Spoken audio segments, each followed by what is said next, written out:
নমস্কার বন্ধুরা, আমি Sanchita's SS stitching tutorial YouTube চ্যানেলে আপনাদের সবাইকে স্বাগত। আজকে শিখব ডাল স্টিচ। ডাল বা স্টেম স্টিচ, আমরা বাঙালিরা ডাল স্টিচ বলি, একে ইংরেজিতে স্টেম স্টিচ বলে। আমি কিভাবে করছি একটু দেখে নিন। ঠিক এই রকম ভাবে করছি। একটা এখানে আমরা 6 লেয়ার এরকম সুতোটা নিয়েছি, আর নিয়ে এই রকমভাবে আমরা ছুঁচে পরিয়ে নিয়ে এই রকমভাবে ফোঁটটা তুলছি একটা বড় করে। ছুঁচের সুতোটা আমার দিকে মুখ করে ছুঁচটা থাকবে, এইভাবে হাফ এরকমভাবে তুলবো, আর এইভাবেই কিন্তু এটা গোটা রাউন্ড একটা করে নিয়েছি। এভাবে করছি। হঠাৎ করে এই স্টেম স্টিচ কেন, বা তার মাঝখানে আমি একটা চক দিয়ে ফুল এঁকে নিচ্ছি। এটা একটা বাচ্চার ওয়ার্ক এডুকেশনের কাজ, সে আমার কাছে শিখতে চাইলো, তাই কিছুটা এগিয়ে দিচ্ছি। তো এই রকম আর কি, সে এটা দেখে দেখে শিখে নেবে, আর সেই জন্যই এটা করে দেওয়া। তাকে শেখাচ্ছিলাম, তাই ভাবলাম আপনাদেরকেও শেখানো হয়ে থাকবে, তাই একটা ভিডিও ক্লিপিংস তুলে রেখেছি। দেখুন, যদি অনেক সময়তে হয়, আমরা আজকাল কি হয়, প্রিন্টেড যে ফ্যাব্রিকের কুর্তিগুলো আমরা পরি, বা যেরকম ফ্যাব্রিকের কুর্তি আমি আপনাদের তৈরি করা শেখাই, সেই প্রিন্টিং ফ্লাওয়ার বা এরকম লিফ এরকম মোটিভের পাশে, বা কোনো কলকা এরকম মোটিভ রয়েছে, তার ওপর দিয়ে যদি আপনি এরকমভাবে একটা স্টিচ করে দেন, সেটা অনেক বেশি হাইলাইট হয়ে যায় আর দেখতে অনেক সুন্দর লাগে। আপনি ম্যাচিং কালার বা কন্ট্রাস্ট কালার বা জরি থ্রেড, বা আপনি যে গোটা থ্রেড, যে এরকম কিছু দিয়েও কিন্তু এটা করতে পারবেন, বা রিবন দিয়েও করতে পারবেন।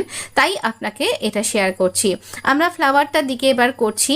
দেখুন, এইরকমভাবে একটু একটু করে তুলছি, যতটা ফোঁট তুলছি তার অর্ধেকটার অংশ নিয়ে গিয়ে তুলছি, আর এইরকমভাবে করছি। এটা খুব মোটা থিন একটা ঠিক একটা ফ্যাব্রিক, ক্যাশমেট ফ্যাব্রিকের উপরে এটা তৈরি করা হয়েছে।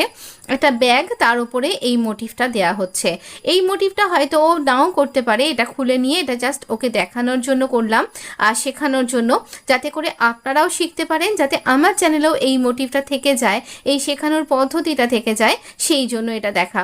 ভবিষ্যতে আমি আপনাকে শেয়ার করব আরও একটা ডিজাইন। এই ডিজাইন দিয়ে আমি অনেক দিন আগে একটা শাড়ি তৈরি করেছিলাম। সেই শাড়ির স্টিচিং ভিডিওটা আমি দেখাইনি, কিন্তু স্টিচটা এই ডাল স্টেম স্টিচ দিয়েও ভীষণ সুন্দর একটা থ্রেড ওয়ার্ক করে, এমব্রয়ডারি ওয়ার্ক করে কিন্তু এরকমভাবে ডিজাইনার আউটফিট তৈরি করা যায়। সেই আইডিয়াটা আপনি পেয়ে যাবেন। তাহলে আপনি আপনার কুর্তি, কামিজ বা সালোয়ারের স্লিভস বা কামিজের ঘের ইত্যাদিতে আপনি তৈরি করতে পারবেন। বটমের কিনারাতে তৈরি করতে পারবেন, দেখতে অনবদ্য লাগে। খুব সহজ। যারা একদম সেলাই শিখছেন, যেমন এই বাচ্চাটি সবে মাত্র সেলাই শিখছে, তার কাছে এটা খুব নতুন। তো এখানে আমরা কি করে গিঁট দেব সেটা ওকে দেখাচ্ছিলাম। এইরকমভাবে একটা ফাঁস দিয়ে নিচ্ছি তলা দিয়ে, আমি এখানে থ্রেডটাকে লক করে একটা গিঁট দিয়ে দিচ্ছি।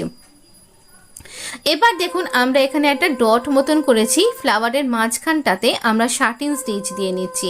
এইরকমভাবে ঘন স্টিচ দিয়ে আমরা শার্টিন স্টিচ দিয়ে এটা তৈরি করছি, এতে করে দেখতে ভালো লাগবে। যদি ভিডিওটা আপনার জন্য ইউজফুল মনে হয়, যদি মনে হচ্ছে আপনি কিছু শিখতে পারছেন, তাহলে অবশ্যই চ্যানেলটা সাবস্ক্রাইব করে নোটিফিকেশানটা অন করতে ভুলবেন না। ধন্যবাদ।